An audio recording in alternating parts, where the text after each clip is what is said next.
Pun korupsi dan lain sebagainya, tapi Anda ditahan diduga melakukan kasus pengerusakan, padahal itu bukan pengerusakan, itu pembongkaran makam yang notabene tidak layak berdiri seperti itu di makam umum, menghabiskan lahan orang, lahan umum, lahan warga. Itu namanya serakah. Kalau ada 100 Balawi yang menanam, yang membangun di makam itu, habis itu makam semuanya. Kalau ukurannya kayak gitu semua, bahkan bisa jadi ada yang lebih gede nanti. Makanya di pemakaman umum jangan deh. Kalau ada Balawi, lu beli tanah aja sendiri. Karena apa? Takutnya lu makamin di sini, nanti bangunannya segede gaban lagi, gitu kan? Gitu. Jadi mohon maaf ya. Harusnya kepolisian itu tanyakan dulu. Ini yang dirusak apa nih? Bangunan.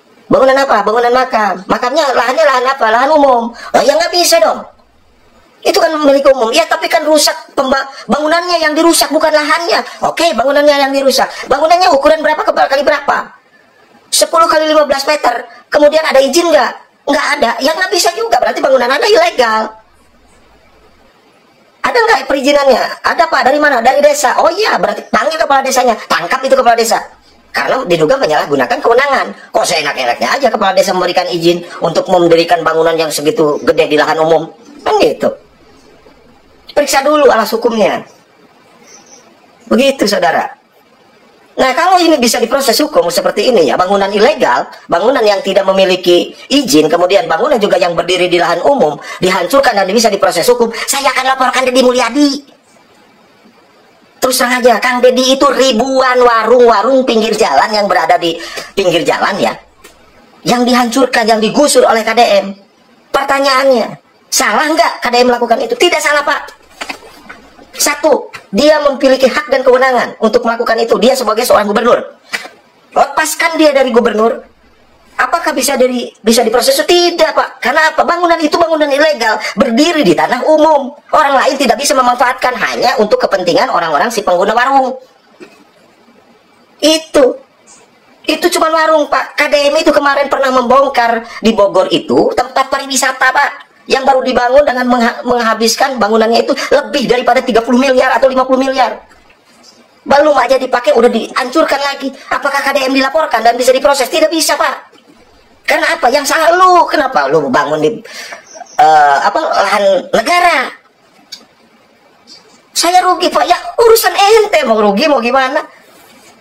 KDM itu nggak diproses, Pak. Dan kalaupun diproses, itu orang gila aja yang mau memprosesnya. Ya KDM, ya KDM. Nah sekarang gini, ada bangunan gitu kan, yang ada bangunan makam, cungkup makam, atau balai-balai lah, katakanlah seperti rumah lah kan gitu. Kelihatan mungkin di piti-piti yang dibangun di atas pemakaman umum yang luasnya nggak kira-kira, nggak nyisain buat orang gitu loh, serakah lah katakanlah, ya itu kan. Kemudian bangunannya juga tanpa izin, kemudian diturunkan dibongkar oleh warga. Diproses yang membongkar, yang diprosesnya kasihannya satu orang. Itu Gustom doang. Yang sampai hari tadi ya, itu cuma satu orang yang ditetapkan tersangka. Padahal di piti-piti yang kayak itu tuh, tarik tambang itu kan itu lebih 50 orang, Pak. Tangkap semua itu. Ibu-ibu yang ada di sana, termasuk bapak-bapak TNI yang memakai baju-baju tentara, tangkap semua, Pak, di situ. Karena apa? TNI juga ikut serta tuh. Kalau itu tindakan pidana, orang yang melihat secara langsung dan membiarkan proses tindak pidana terjadi, maka orang itu pun bisa dituduhkan, bisa dikena delik. Bapak-bapak TNI yang hadir ya, nanti Anda juga mungkin dijadikan tersangka. Mungkin bisa jadi. Gitu. Jangan satu orang, Pak. Pasalnya 170, Junto 179. Yang ditetapkan tersangka satu orang. Tapi entah ya sekarang udah bertambah atau belum. Tapi jangan tebang pilih. Semua yang ada di PT itu sikat semua. Mau satu kampung kayak penjarakan. Kalau memang itu pro justisia demi keadilan. Pro justice.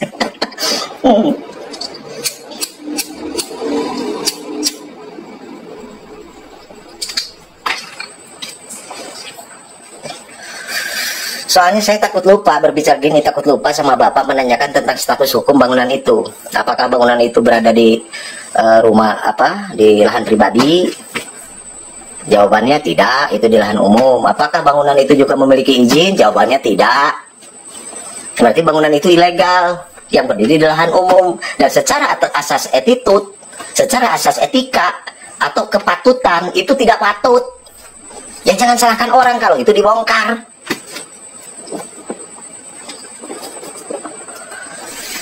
Ditambah ada beberapa makam-makam lain yang diduga itu keuruk katanya ya. Tapi yang jelas ada itu di bawah pondasi itu makam Romo Kiai siapa gitu, ada berapa makam itu pas di atas kepalanya itu. Apa namanya? Pondasinya itu. Itu kan juga tidak beretika. Giliran diprotes ngamuk, lapor polisi. Dan bagi yang masih bela-bela terkait kasus tersebut ya, tinggal sebutkan aja di mana makam kedua orang tua Anda. Saya bikin bangunan di sana. Kemudian saya tindih di situ bangunan.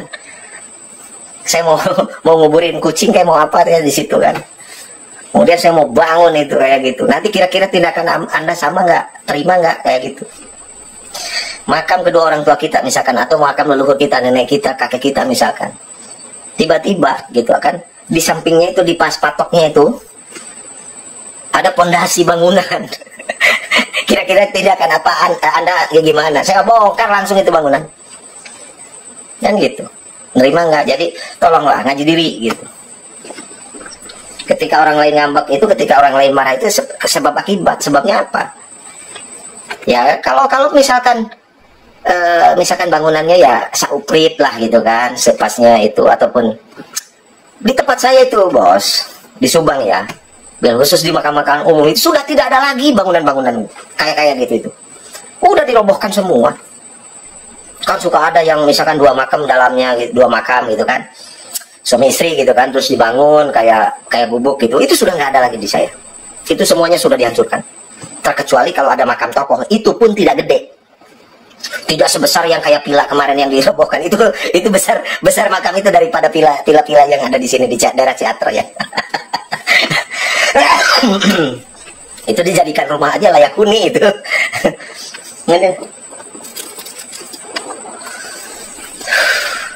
Nanti saya nggak kebayangnya kalau ini kasus misalkan kalau setelah gugatan pra peradilan gitu ya, dan saya yakini gugatan pra peradilan saya akan dikabulkan. Kita lihat aja karena tahapan-tahapannya di situ. Aduh, bangsa Indonesia ini sekarang sudah pada pinter bos. Gitu.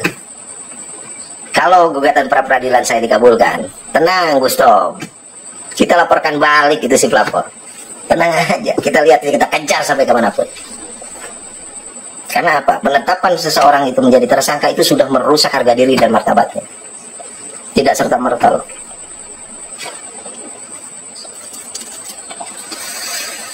Itu teman-teman.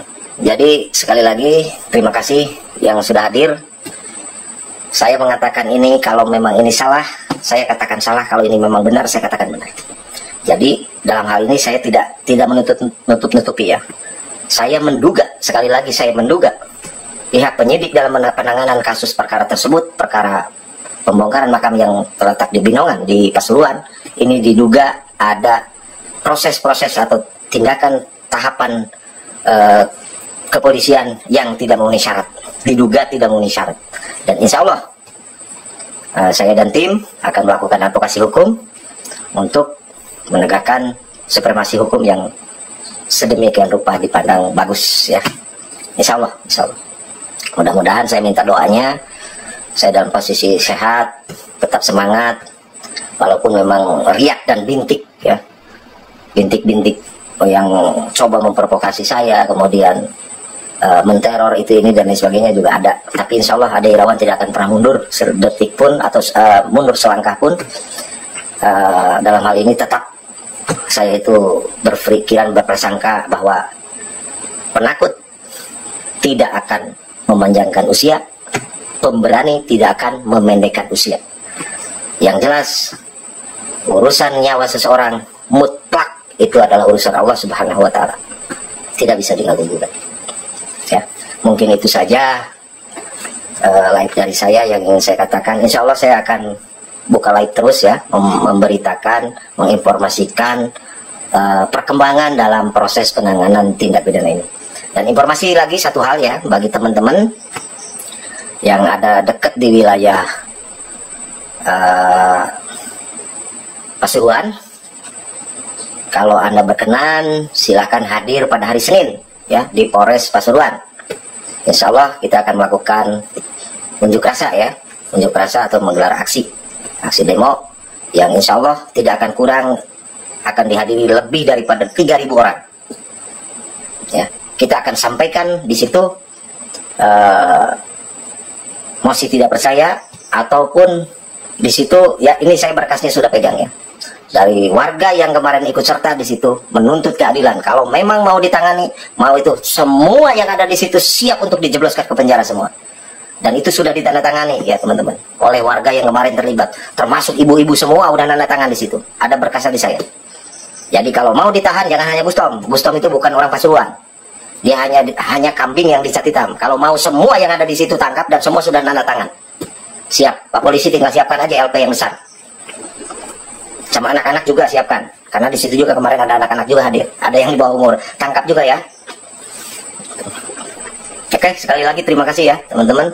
Insya Allah perkembangan apapun akan saya rangkum, kemudian akan saya informasikan di live saya supaya menjawab ke rasa penasaran teman-teman semua.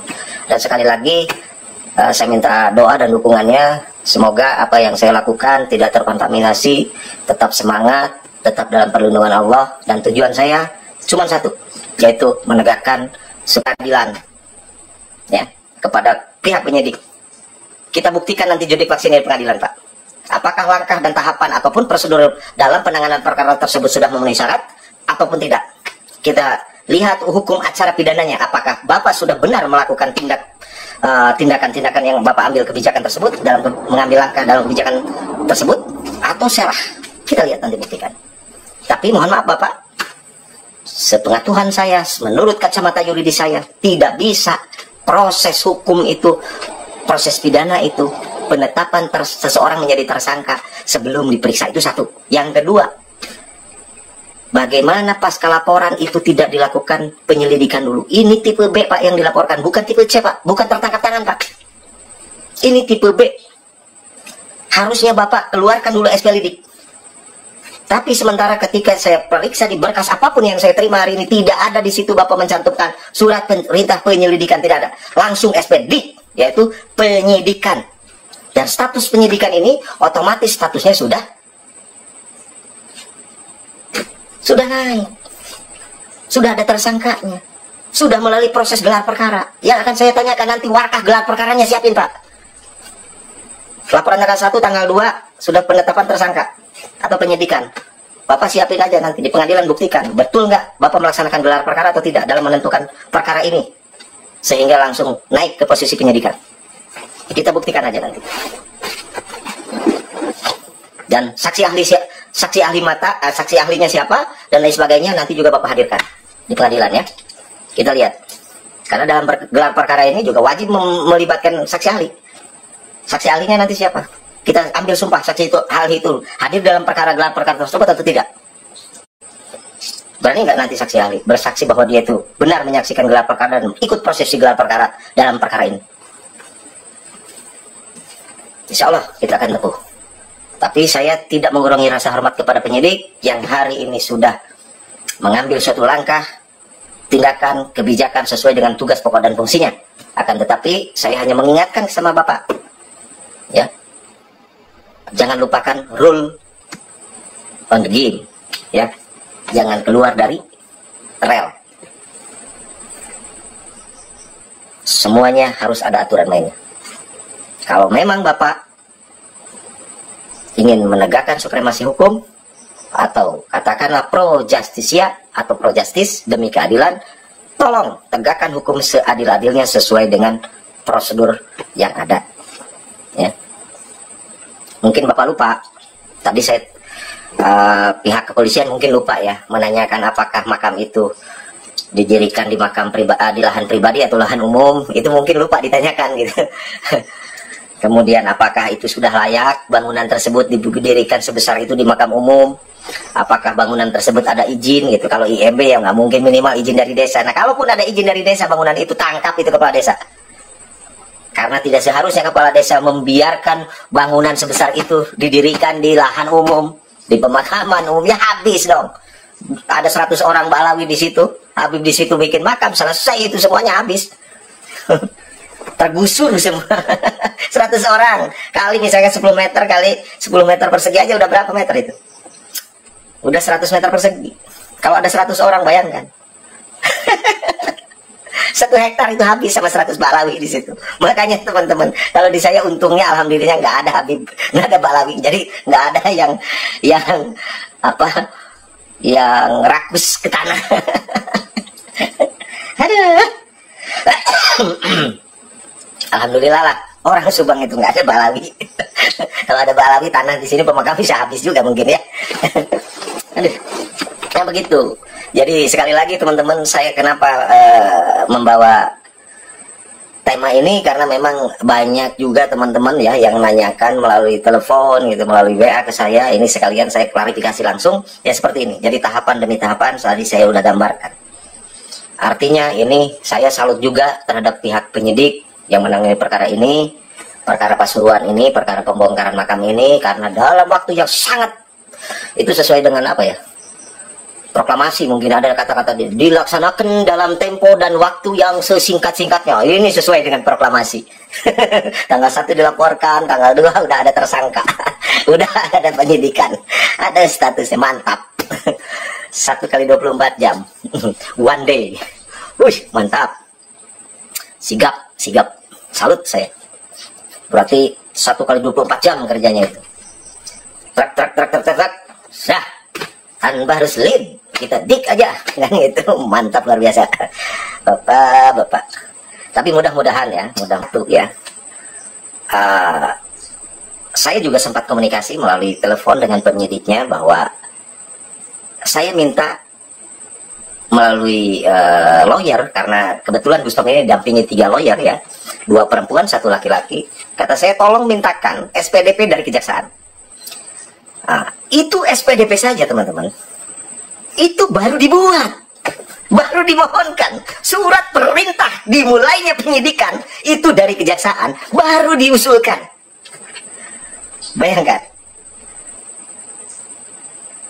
Ingat, kepolisian itu hanya berhak melakukan penahanan, itu pun kalau didukung dengan bukti yang kuat atau cukup bukti. 1 kali 24 jam. Lebih daripada itu, maka SPDP itu harus dimohonkan dan diterbitkan oleh kejaksaan, oleh JPU. Dan malam tadi saya katakan, coba tolong ke lawyernya gitu kan, mintakan ke penyidik SPDP-nya dari kejaksaannya. Ternyata pas ditanyakan baru dimohonkan, dan itu pun entah sudah dikirimkan atau belum. Nah di situ. Kemudian dari dasar SPDP tersebut yang baru dimohonkan tersebut, yang dijadikan SP tahannya, tangkap tahannya, landasan hukumnya kemana kalau SPDP-nya tidak ada?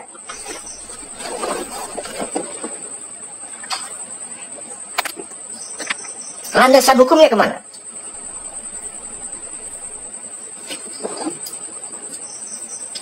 Ini kok kayak main-main penanganan perkara ini. Yang pertama, ini mungkin penanganan kasus tercepat di dunia. Penanganan perkara pidana tercepat di dunia pasca dilaporkan dengan tipe laporan tipe B, tanggal 1 dilaporkan, tanggal 2 ada penetapan tersangka, penetapan surat penangkapan, dan prosesnya tanpa penyelidikan karena di surat-surat yang ada tidak ada SP lidik. Mantap saudaraku. Kok bisa gitu? Tapi saya salut kalau memang tahapannya itu benar gitu menurut kepolisian. Luar biasa berarti. Pihak penyidik Polresta Pasuruan luar biasa berarti. Gitu kan. Dalam 1 hari sudah langsung ditetapkan sebagai tersangka. Langsung statusnya tidak ada lead, langsung penyidikan, langsung sidik. Wih, ya mantap. Gelar perkaranya dan lain sebagainya itu dilaksanakan cukup 1 hari. Luar biasa. One day. Tapi saya, ini kan diduga. Sehebat-hebatnya, mohon maaf, sehebat-hebatnya penyidik dalam menindaklanjuti sebuah aduan perkara gitu. Biasanya ya minimal ada jeda lah gitu kan. Karena di situ apa teman-teman? Ada proses penelitian dulu, ada proses penyelidikan dulu, gitu kan. Kemudian ada tahapan-tahapan, kemudian juga ada gelar perkara dulu, sehingga nanti untuk ditaikan sebagai tersangka, sebagai penyidikan, kasusnya masuk di tahapannya ke penyidikan, maka di situ harus ada gelar dulu. Apakah ini memenuhi syarat untuk ditetapkan sebagai perkara pidana atau tidak, kan gitu. Ya, kita lihat. Karena saya sudah memeriksa, saya sudah mempelajari. Yang pertama, tidak ada temuan di situ di dasar-dasar surat yang saya terima, gitu kan. SP lidik. Jadi ada kemungkinan ini tahapannya dari pelaporan langsung naik kepada penyidikan. Karena SP lidiknya tidak ada di situ. Yang ada itu laporan nomor sekian tertanggal sekian dengan nama pelapor ini. Kemudian surat perintah penyidikan, gitu kan, dengan nomor segini.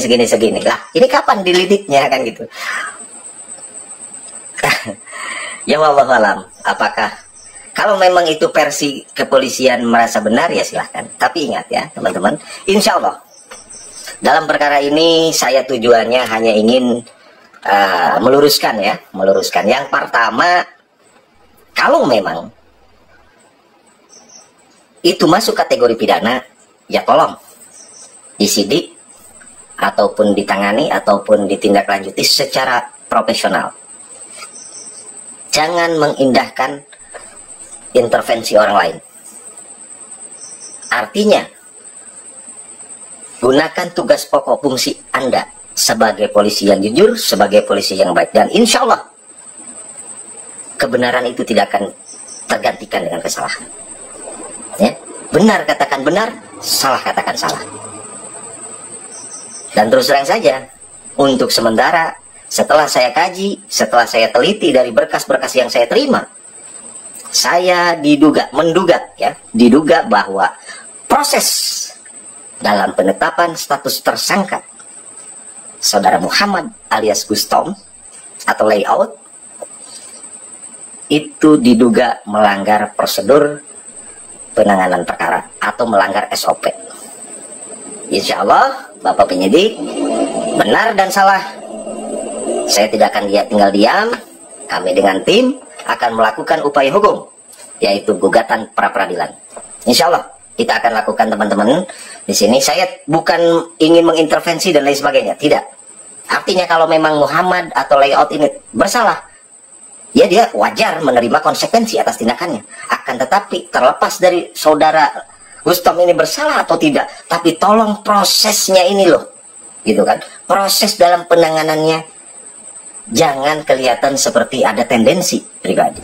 Demikian sahabat-sahabatku, saudara-saudaraku dimanapun berada, apa yang dibicarakan di tayangan tadi adalah istimewa. Itu adalah pemikiran yang sangat cerdas, sangat jenius untuk melihat dari segala delik-delik hukum dan dari segala permasalahan yang terkait dengan makam palsu yang dibongkar di daerah Pasuruan. Begitu juga semua telah diucapkan dan semua telah dipaparkan dari A sampai Z. Insya Allah, dan semoga ini untuk pengalaman anak bangsa. Semua yang dipaparkan adalah logis, adalah logika, bisa diterima dengan akal dan pikiran. Makam yang berdiri mewah di atas lahan umum itu memang jelas melanggar. Demikian, terima kasih sahabat-sahabat, saudara-saudaraku. Untuk informasi tayangan yang tadi sangatlah masuk akal. Kita tunggu info selanjutnya. Semoga ini bermanfaat untuk kita semua. NKRI harga mati.